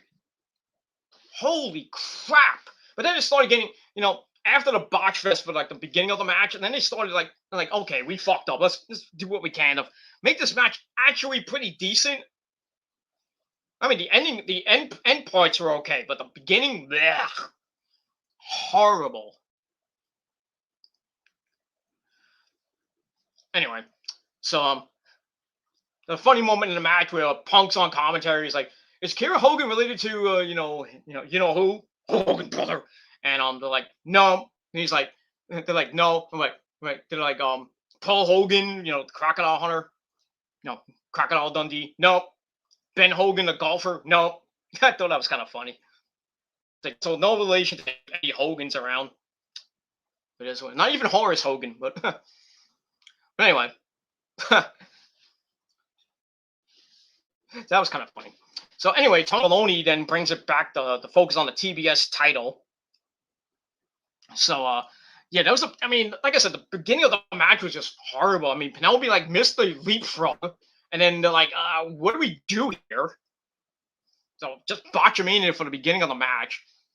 And then Ford misses a running boot in the corner, setting up a takedown, gives Kiera near fall. And then Penelope comes back with a bulldog into the corner. takes over as we go to break. Come back. Kira hits a superplex, but doesn't follow up. That was the only good part of the match, was a superplex. Then we get a sliding kick in the face in the corner. Rocks Penelope for a near fall. But then Penelope hits a running Gilmore kata. Bang! Then she locks in the Muta lock. No, not that. No, yeah, from the great Buddha himself. Said did not use the Muta. No, the mist. But it is what she locks in the Muta lock, and Kiera Hogan does what she does best. Get it? Does what she does best. Hogan knows best. I kill myself. Anyway, so Kiera Hogan taps out. Thankfully, the match ends. The match sucked. Probably the worst women's match I've seen in the 3-year history of AEW. Probably the worst match I've ever seen. This was garbage. Bit of a dud. But I the end part when they came back, they reset everything. The superplex I thought was pretty nice. They had a pretty good few moments near the end. It was nice. So I bumped up my rating to 1.5 out of 5 stars. And that's basically all I got to say about that. So just a horrible match. And yeah. I think it brought down the show a little bit. Anyway, after the match, about the beat down, I think they were about to beat down Kiera Hogan, but then Ruby Soho comes out, jumps Penelope in revenge from Rampage when she got knocked the fuck out after beating the bunny. And then Penelope Ford knocks her, got the knocked face, knocks her out. So Ruby gets revenge on that. And then she starts beating the bunny. Actually, she starts beating her up, and then the bunny tries to come out, which does nothing. And then Ruby goes up the ramp and goes, look at me, I'm Ruby Soho. So it looks like we're gonna get a Ruby Soho Penelope Ford match coming up. Not that I give two shits. I mean, it kind of does make sense. And the Cowboys, he dropped the ball. He had the ball. It looked like we were about to get a touch. No, they were about to get a touchdown, but he came down and the ball dropped out of his hands. So they called it incomplete. Dun, dun, dun. That sucks. Hold on to that ball, sir. 1, 2. No. Ball's coming out. So now they're showing replays. Yeah, the ball came out. The ball came out at the end. So I don't think he had possession of the ball. All right, so Cowboys about to kick a field goal to make it a 30-yard field goal to make it 14-10. Let's see if he kicks it. Let's see. Kick is up, and it is good. All right, so with 6:39 left in the first half, 14-10, Patriots over the Cowboys. And that's it. Cowboys looking to go 5-1 in the NFC East, which, as we all know, the NFC East is garbage. But not so much this year. The Eagles stink. The Giants really stink. And the Washington football team, the Redskins, got destroyed today by the Kansas City Chiefs. So looks like, the Patriots, the Cowboys win today. They might run away with that division. So it'd be nice to see the Cowboys in the playoffs. And hopefully they face the Rams or like Arizona or somebody. They beat them. That would be really nice. But if the Niners get in, they face the Niners face the Cowboys in like the wild card game, or maybe in the second round, or maybe the NFC title game. Cowboys going nowhere. So I have a feeling that the Niners are going to come back next week pissed. They're going to destroy the Colts in Santa Clara. Then the week after that, the Niners go to Chicago to face the Bears.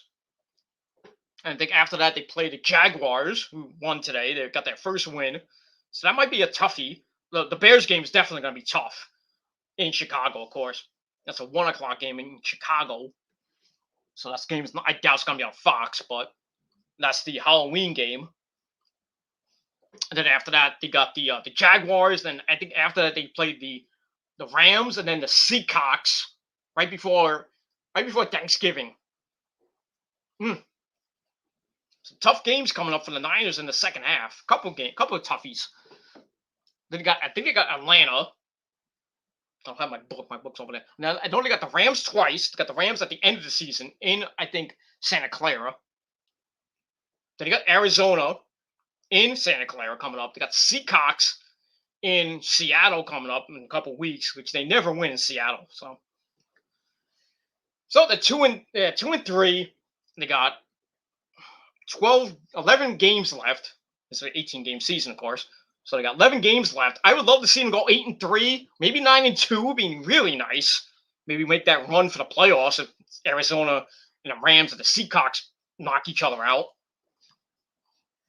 But we'll have to see what happens with that. But I think the Niners can make a run and get maybe a wild card spot, either the 5th or 6th or maybe the 7th seed. But we'll see. I would love the Niners to get in the playoffs and do some damage, but got some hard teams there. New Orleans, Carolina, who's they lost today. They're the Vikings. Carolina, I think, starting to come down to earth now. I mean, the Packers look great. They're 5-1. Arizona's 5-0. They might go 6-0 today or tomorrow, I think. The Rams won. They're 5-1. And they got the Cowboys. Yeah, so they got some hard teams. Cowboys, the Packers, Arizona, the Rams, Seahawks, of course. And the Buccaneers, of course. Can't forget the Buccaneers. So those are your top 6 teams. And, the Niners are kind of in that bunch where they might get they could make a run for the playoffs, but it's not going to be easy because you got to get through Tampa Bay, got to get through the Rams, you got to get through the Seahawks, you got to get through the Arizona, maybe the Saints, and probably the Packers. So not going to be easy for the revenge tour. So we'll see. You never know what's going to happen in the next 11 weeks of the NFL in the league where they play for pay. You never know. The Niners could do like a St. Louis Cardinals and win 19 go 19 in a row, get to the wild card game, and they choke against the Dodgers, and they fire their manager. Who could be the next Mets manager? Who knows? Mets are still looking for a goddamn GM. Billy Bean is not gonna be Billy Bean. It's not gonna be Theo Epstein. Not gonna be, I don't know who it could be. I don't even know who's gonna be Met manager next year. They're thinking, well, Weiss. They're thinking Beltran again. I don't know if Beltran even wants to come back after what happened this year. Well, last year I should say. So gonna be a new look Mets team next year. So I think they're about to give qualifying offers to Syndergaard and Conforto. 1 year, $20 million. I don't think Conforto's gonna take it. Syndergaard is going to take the qualifying offer. Conforto's probably not. And then you got to worry about Baez if he resigns, and then we'll see if they make a trade or get somebody in free agency, like maybe Carlos Correa from the Astros. So he said he doesn't mind playing in pinstripes or in the orange and blue. So that'd be really nice to put him at third base. Put Baez at second base and put Lindor at second and Alonso. That'd be a lethal infield. And then you worry about who's going to play left field. Could be McNeil. It could be Pilar. They're thinking about re-signing Jonathan Villar. I don't know why. I guess as maybe the third baseman next year, unless they don't get a third baseman in free agency. But at least it won't be the Yankees. Even though Aaron Boone's coming back, supposedly he's coming back next season for the Yankees. You only can imagine how bad the Yankee fans are right now. They want Boone and Cashman gone. It looks like Hal Steinbrenner is saying, "Oh, we'll give him another chance." Why not? So we'll see what happens with that. Yankees might make some changes next year too. Not major changes, but we'll see. Mets probably make some minor changes here and there. Get a new coach, a new GM, a new president of baseball operations. But I think they're going for GM right now. So. All right, going back to football. Arizona's up 23-14 at the half against the Browns. So, eesh. So it looks like Arizona's about to go 6-0. So if they're the Niners, you can probably kiss that division goodbye. Because they're already, I think, 2-0 in the division, and Niners are 0-2. So they have to sweep the next division games. They got to beat the Rams twice. They got to beat the Seahawks. That'll be, they'll give them 3 wins, and they got to beat the Rams twice. They'll give them 2-2. Then the Seahawks 3-2, and then they beat Arizona at home. Then they'll be 4-2. But then again, they might make a tie for the division. Then they have to go to head-to-head, and then or points favored or something like that. And I don't know if the Niners will win the division based on that, or they'll maybe just get a wild card spot, if they even get a wild card spot. Just we'll have to see what happens tonight with the Steelers and the Seahawks game. I think that's in Pittsburgh. Anyway, the Cowboys just blocked the punt on the Patriots, and now they're in the red zone. They're at the 17-yard line. 1st and 10, Cowboys. And just fucked up a run. So got 4 minutes left to the half. 14-10, Patriots. But Dallas is driving right now. I'll see what happens with that. Like I said, Arizona's up 23-14 at the half. So hopefully, Cleveland. I picked Arizona, but I'm hoping Cleveland wins just for the Niners' sake. But I just don't think it's going to happen. So sorry to the Miz, and sorry to Johnny Gargano today. And the other 4:00 game, the Raiders were up 10-7 over the Broncos with just about a minute to play in the half. And in this first half, I should say. That's pretty much it. All right, so we're getting done with the 4:00 games. It's 5:41 here in the Northeast. Then we got the Sunday game tonight, Pittsburgh and the Seahawks, and then the Monday night game, whatever that is. And that's pretty much all I got to say for that. All right, let's get back to finish Dynamite, and then we're gonna probably have a late lunch. I'm hungry. All right. So getting back to that, we had that Botch Festamania between Penelope Ford and Kiera Hogan that I gave 1.5 out of 5 stars. Ruby Soho was in before for Rampage, so we'll see what happens as we get to. It's very windy right now. A couple of days, very cold here in the Northeast today. It's like 64 degrees, 61 right now. It's supposed to be, I think, 60 tomorrow. Cold. And it gets warms up to about 75 by Wednesday and goes right back down. So getting ready for Halloween weather, which is going to be like the 50s or like maybe mid 60s at best. And then November starts, and then the bottom drops out. So if you have heat, you better put it on. But it is what it is. My heat's something wrong with my boiler. It goes on, every year. It goes on and off, and pisses me off. But it's kind of warm in here right now, so that's good. All right, then we get a video from our good buddy, the former TNT champion, Miro smacks CJ. Yeah. Oh, he's kind of pissed that what happened, how he lost the title to Sammy Guevara. He thinks that he tries to do his best down impersonation. Why have you forsaken me? Yelling at God. It's like, why have you forsaken me? You gave me a body of granite and a neck of sand. I can't go home to my wife and bang her. So Miro's like, I hope me to destroy my wife since losing.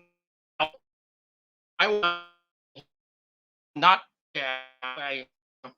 He will not lose the belt again until he is God's champion once again. So we'll see what happens with Mito coming up. Sucks that he's pissed he's not in the tournament for the world title, but that's I gotta say about that. And we'll move on. So I gave that 2.5 out of 5 stars. All right, then we get to your segment of the night, the promo of the night, ladies and gentlemen. We have Hangman Adam Page, Mr. Cowboy Shit himself, comes out. Tony Baloney's in the ring. They recap Adam's feud with Kenny Omega, the 2-year, basically 2-year feud they've had. And Adam to talk about how Elite left Ring of Honor in 2019, so there's another Ring of Honor reference. He brought it up, Anderson and Bobby Fish. So anyway, he says their world changed, and then he lost big matches along the way. Felt like he slew a bit about the match, first the ever AEW match at All In, where he fought Jericho for the belt. Actually, all it was. Yeah, because it was All Out 3 just came out. It was 2000. And yeah. Let me think. Hold on. It was all In. Then, yeah, I was right. All In, and then All Out 1, 2, and 3. The All Out 3 was this year. So he lost to Jericho at All Out 1. Then he lost to Kenny after that.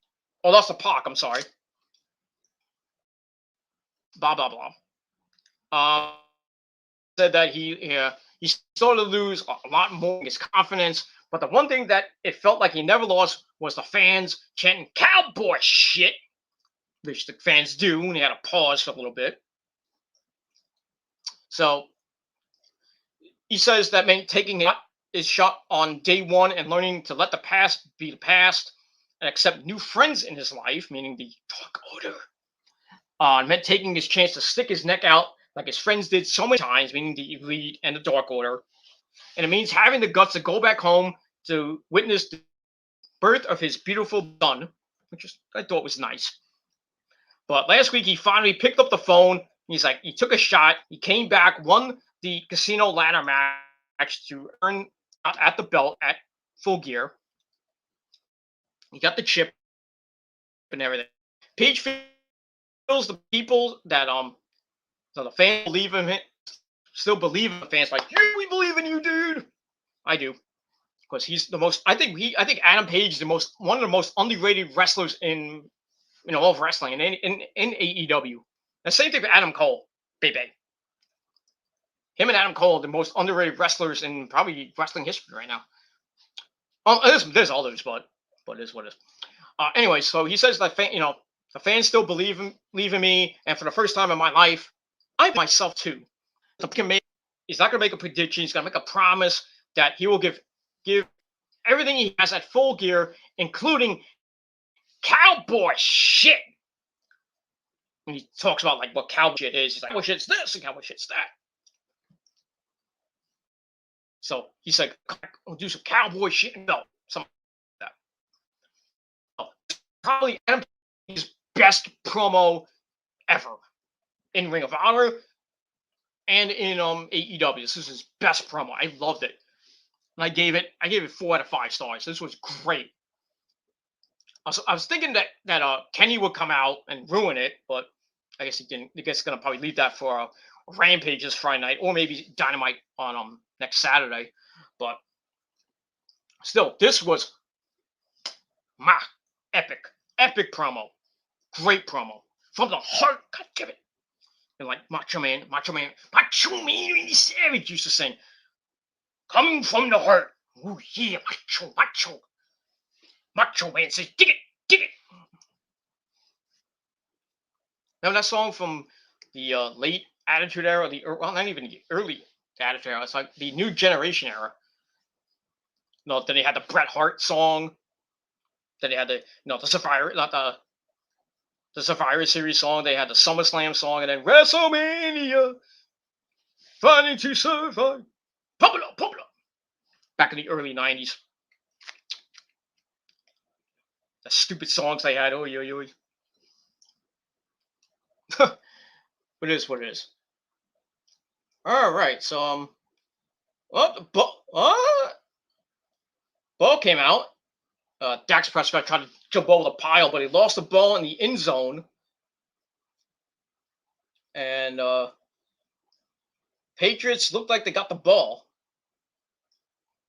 Let's see here. Yeah, ball came out. That's not a touchdown. They said touchdown, but it is what it is. Minnesota beat Carolina in overtime, 34-28. By the way, just want to point that out. Let's see. They're doing like 600 replays.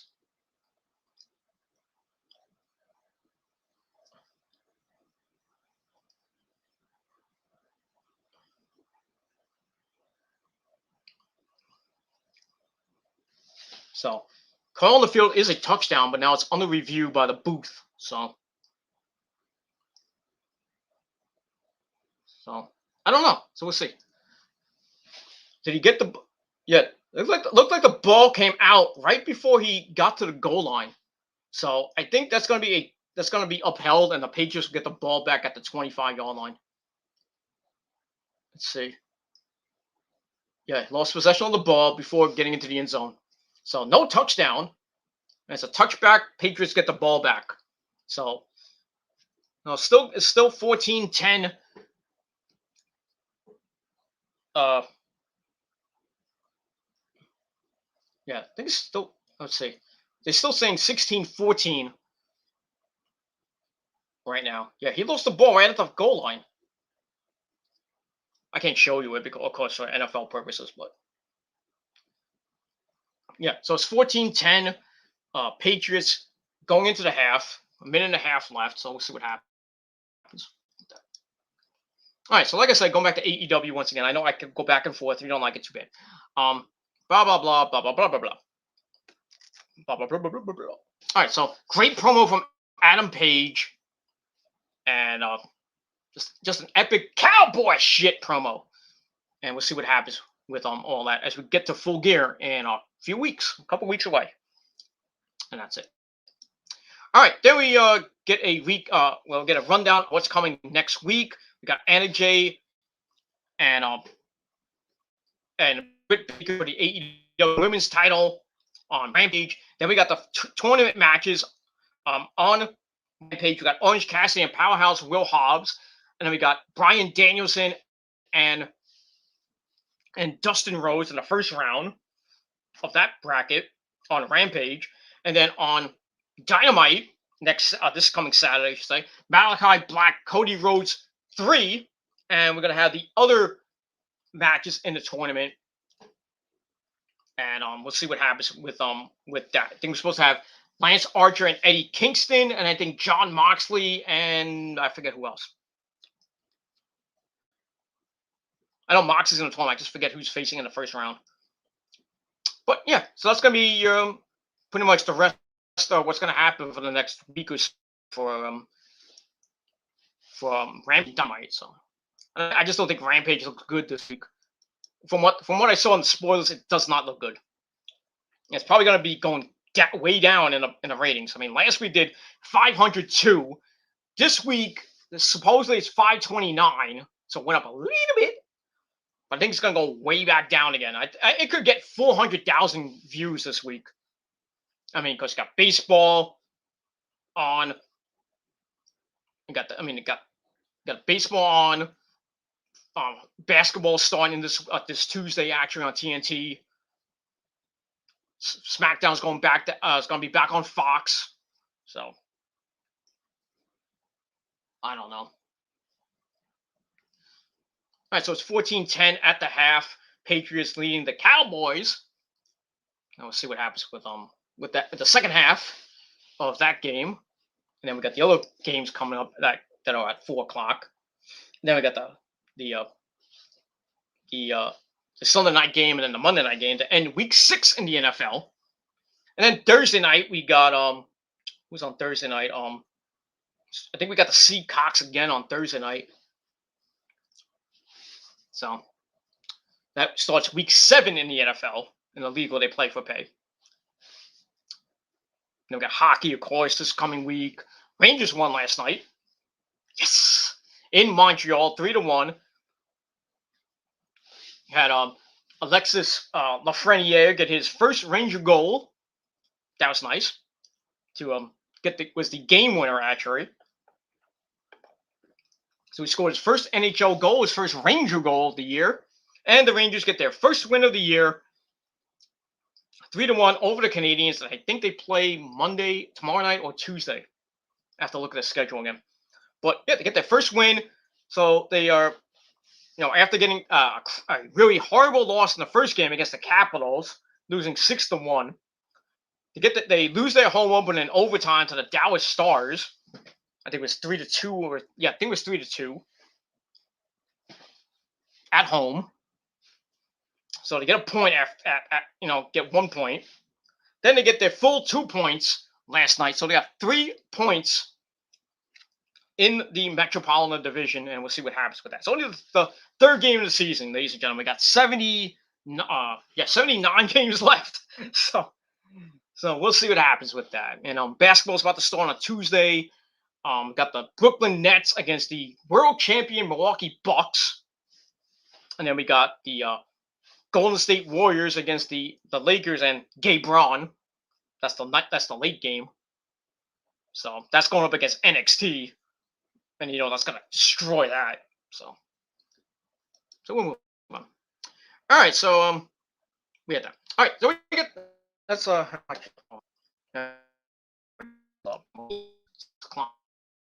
then watch the rest of football and probably take a nap, and then have dinner, and then maybe I'll come back later, do my live stream of SmackDown and Rampage.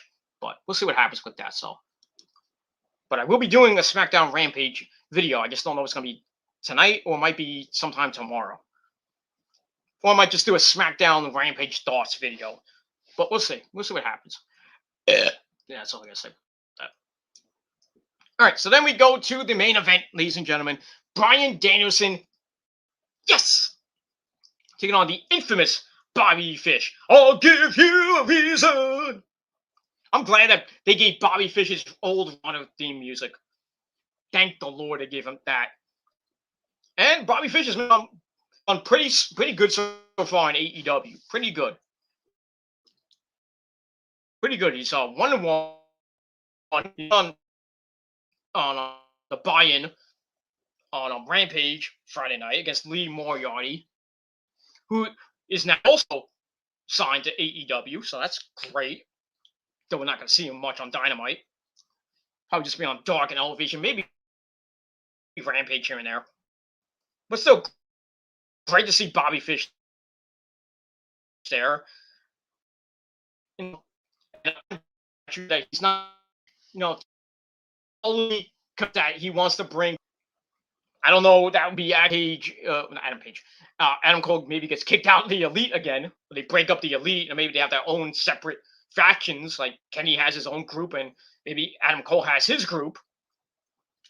And maybe with Kevin Steen probably coming in, they can reform Mount Rushmore, and they just add Bobby Fish into there and make Mount Rushmore +1. You have Kevin Steen, the Bucks, Adam Cole, Bebe as Mount Rushmore 3.0, and they can maybe add Bobby Fish in, or you can put Bobby Fish with Kenny. I don't know, but yeah, I do see Mount Rushmore reuniting, and that's going to be fucking epic. Because Kevin Steen's contract is ending soon. I don't know the official date, and I don't know. He will be a free agent because he's not re-signing with the company, so he will be a free agent. I would not be surprised if he's on the January 5th show. If not, if his contract does run out in January, he says it's supposed to run out in January. So I don't know if it's January the 1st or it's January the 31st. But if it's the 31st, then I see him appearing at Revolution. Or maybe before Revolution. But if it's January the 1st, if it's like up on midnight on New Year's Eve, then I can see him appearing on the first Dynamite on TBS. just make an epic freaking entrance and beating the crap out of basically. I would think he would probably beat up the Elite. But then again, you never know. I mean, Kevin Steen can come out, Adam Cole and like the Bucks and Kenny, like all the Elite are beating up somebody. Then the lights go out. Kevin Steen's old Ring of Honor music hits. Everybody goes completely berserk. I mark the fuck out. He comes out, with his Steen shirt on, like fight Steen fight. That would be epic. So he comes out, goes to the ring, and he's like, we're not sure what he's gonna do, right? And here's what would be mega epic. Kevin Steen, he looks at the Bucks, he looks at Adam Cole, and he looks at Kenny, and maybe Gallows and Anderson if they're in the ring, or maybe just if you're just Kenny in the ring, maybe just leave Kenny in the ring. He looks at all of them. He just goes up to them and stares them down, and like he smiles at the Bucks, he smiles at Adam, or maybe he like gives a mean stare to them, and then and then him and Kenny have an epic stare down, and he Then he looks at the Bucks and Adam Cole and he starts smiling, and then he just like boom drops Kenny with a package pile driver. There it is. Mount Rushmore 3.0 begins. But I don't think they're gonna do that. But that would be epic for either the first Dynamite of the year or maybe at Revolution. But I just don't. It could happen. I'm not saying it is going to happen. That's how I would probably book it. Kevin Steen's debut in AEW. But I just don't think they're gonna break up the super the super elite just yet. I mean, because Adam Cole just is there now, so I just don't think they're gonna break them up like after Full Gear when Kenny loses the belt or anything like that. If they do break them up, it'd probably either be at Revolution or at Double or Nothing 4 next year. But I mean, we'll see. But like I said, I do see Kevin Steen and the Bucks and Adam Cole baby reuniting as Mount Rushmore 3.0. I just do. And it's going to be fucking epic. Be like 2014 all over again. 2015, actually. Yeah, 2014, I think. That's it. All right, so anyway, let's get back to Bryan Danielson and Bobby Fish. This match was freaking epic. Epic match. They start feeling out process. I like that, you idiots. Fish the headlock doesn't work. Danielson kicks him in the corner with the kicks of doom.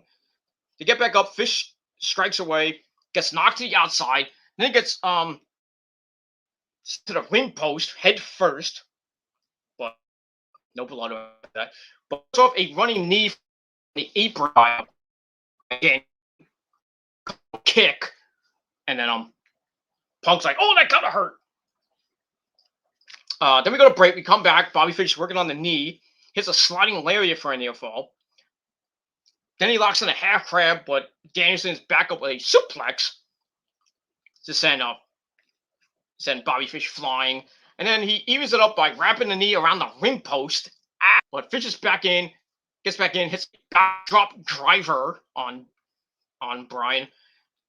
Then he takes Bryan up top for a super Falcon Arrow that he hit, I think, last Rampage, too, on Lee Moriarty. Here's the Falcon Arrow. Then he tries to get the heel hook, the knee bar. Then they both go at it, trying to get the knee bar in. But Danielson kicks him in the head for the break. Then he locks in the heel hook, and Bobby Fish had to tap out almost at 12.5 minutes. But this was fucking epic. Epic fucking match. Not epic fucking match, but still pretty damn good. I gave it 3.5 out of 5 stars. Fish looks great in this match. And I think he has a promising future in AEW. But we'll see. We'll see what happens with that. All right, so that ends Impact. But they had like a minute left, so they go through the brackets for the number 1 contenders tournament. All right, so here's the brackets for the tournament. Let me just get it set up. All right, so like I said, Rampage, on Rampage, we're going to see Dustin and Brian Anderson go at it. And then the other match is going to be Orange Cassidy and Powerhouse Hobbs. And then on Dynamite this Saturday night, we're going to get Preston Vance, 10 of the Dark Order. He's going to get his ass kicked by Jon Moxley. So Moxley's probably going to be taking on Orange Cassidy in the semifinals. And then the other bracket, we got Lance Archer and Eddie Kingston. I could probably see Brian Danielson against Lance Archer in the probably match for win, but I mean either way, it's going to be a hard match for Brian to win. So I just think he'll definitely beat Dustin on Rampage, and then not next week, the following week, right? I think the week before Full Gear, it'll be I think we'll get the semifinal matches will be Jon Moxley and Orange Cassidy. It'll be Brian Danielson and either Lance Archer or Eddie Kingston. And I think the finals, it's basically all set up for the finals to be Brian Danielson against Jon Moxley, and that's going to be fucking epic. Because Danielson's had epic matches since he started in in AEW. He had an epic 10-man tag match. The match with Kenny is like, forget it. That's like 2,000, like a million stars. Then the match he had on against Minoru Suzuki was like right up there with him and Kenny. And the match last night with him and Bobby Fish was fucking great. I think we've seen the rebirth of the Dragon, of the American Dragon, I should say. And we see Brian still wants to fight, more guys from Japan, so he might be going over to Japan. I don't know when, but maybe next year for the G1 Climax, whatever number it's up to, which is I think is supposed to end soon. I think the G1 is supposed to end pretty soon. I don't know if it's ending this week or next week. I don't know when it's supposed to end, but it is what it is, and that's it. So anyway, pretty good Dynamite. I gave it 8 out of 10 stars. I might be overrating it. Some people gave it 7. That's fine, your opinion, but my opinion matters the most. So I gave it 8 out of 10 stars.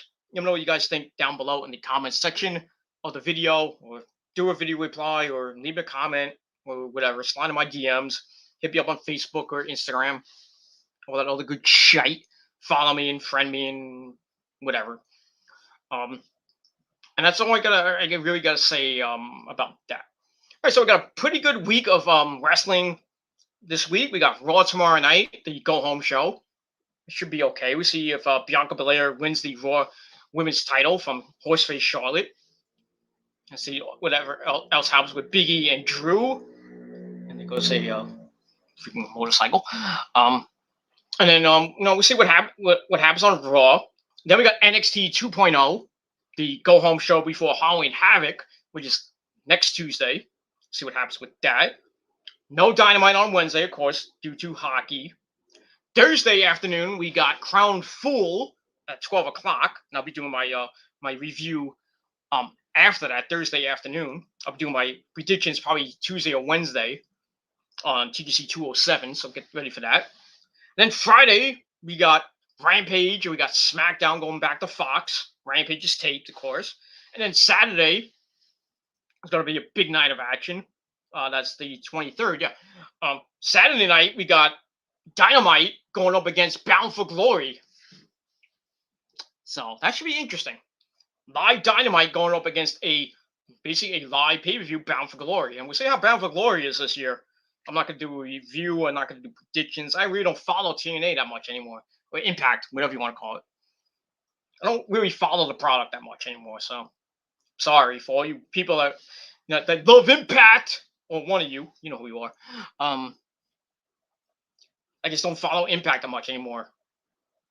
And that's it. As far as Ring of Honor goes, they actually announced Final Battle is not coming to New York City. Damn!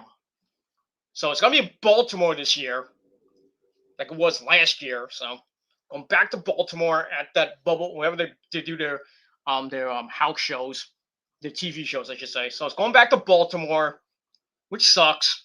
But I hope they come back to New York next year. I think they will. So I think this fucking virus is, I don't know. It's starting to go back down again.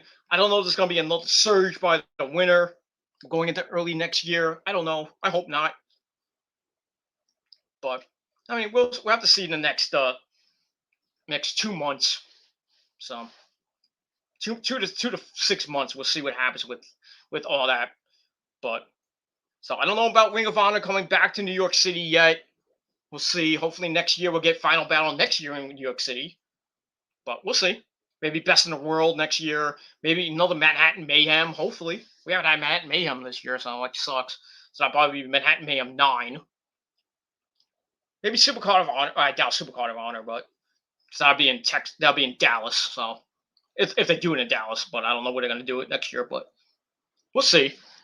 But yeah, I love to see Ring of Honor back in New York. Hopefully not at Terminal 5. That place sucks. Go back to the Hammerstein. But it is what it is. But at least some wrestling's coming back to the Hammerstein next year. And that is January the 23rd. GCW versus the World at the Hammerstein Ballroom in New York City. I don't know when tickets go on sale yet, but they're going to go out quick. So I'm hoping and praying. I don't even give a shit where I sit. If it's in the first couple rows, if I can get it, depending on the pricing and everything, or I sit in the balcony. But I'm hoping and praying I can go. I don't know about who, but if I go alone, I might go alone. But I'd rather we'll see. But the crew, my good buddy Mikey Mittens, he's going there, and I'm hoping to go January the 23rd, which is a Saturday night. I believe it's Saturday night. I think it's a Saturday night, I think. So doesn't affect doesn't affect anything, my job or anything. No, actually, no, that's Sunday night. Yeah, so January the 23rd, GCW at the Hammerstein Ballroom. Sunday, I think Sunday afternoon. No, I think it's Sunday night. I don't know. I think they did say, I don't know if Sunday night or Sunday afternoon. So just go to GCW Wrestling, just find it online, or go to their Instagram page, which is Game Changer Wrestling, or go to their Twitter page. Just find out all the information about GCW coming to the Hammerstein in New York City. That is going to sell out. At least 2,000 rabid fucking fans for GCW in Ring of Honor land. That might be the new home for the New York home for GCW. Because they usually do their shows if they come to the Northeast. If they come to Jersey, they usually do it at the Showboat Hotel and Casino. So that might be the New York home for GCW, but we'll see. But they got the Hammerstein, which is great. I can't wait. I can't wait. I want to see some ultra violence. CCW's back, actually. CCW's coming up with a pay-per-view. I don't know when it is. I think it's around this week, I think. It's called what's it called? Resilience or Resurgence, something like that. Something with an R in it. Rebirth. I don't know what it's called, but yeah, they're coming back with a pay-per-view. I think it's this weekend. So yeah, CCW's coming back. That's nice. Now, if we get Cage of Death, would be even better. But I don't know if they're gonna do that. But I haven't seen Cage of Death since 2019, before this goddamn virus started. So I don't know if we'll see Cage of Death again. But we'll see. I'm hoping, but I will be seeing some fucking epic, ultra fucking violence January the 23rd in New York City, baby. I can't wait. I hope I can go. I'm hoping. And if not, well, I'll try to get the next one. So I really want to see GCW. I really don't want to travel all the way to freaking the freaking Atlantic City, but because I had to stay an extra night. About to get either stay at the Showboat or stay at another hotel in Atlantic City. Go to the Showboat, watch GCW, then go back to a hotel, and then leave the next morning or next afternoon.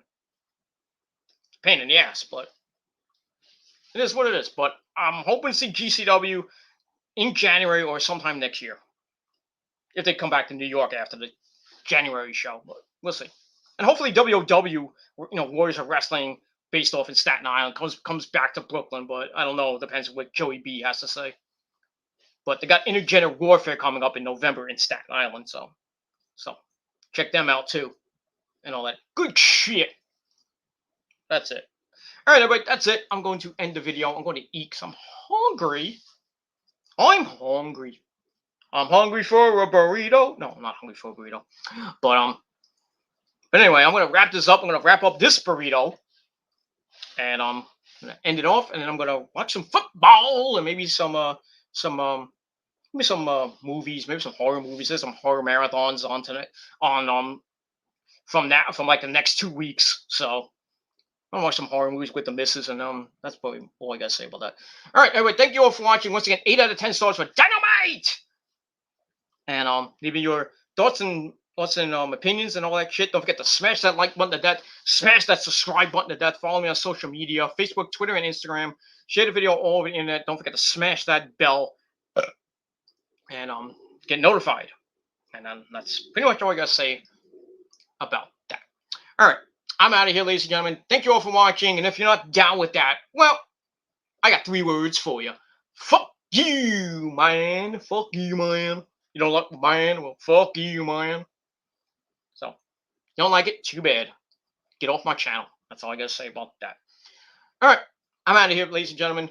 Peace out. Rock on and rock hard with your cookout. Man, that's it. Just have a great rest of your Sunday evening. It's about to sun is about to go down here in the Northeast, and that's it. That's it. Enjoy the rest of your Sunday evening. Have a great week, everybody. And I'll see you guys either later tonight or maybe tomorrow. And that's it. So I'm out of here. Captain Gilmore signing off. Peace.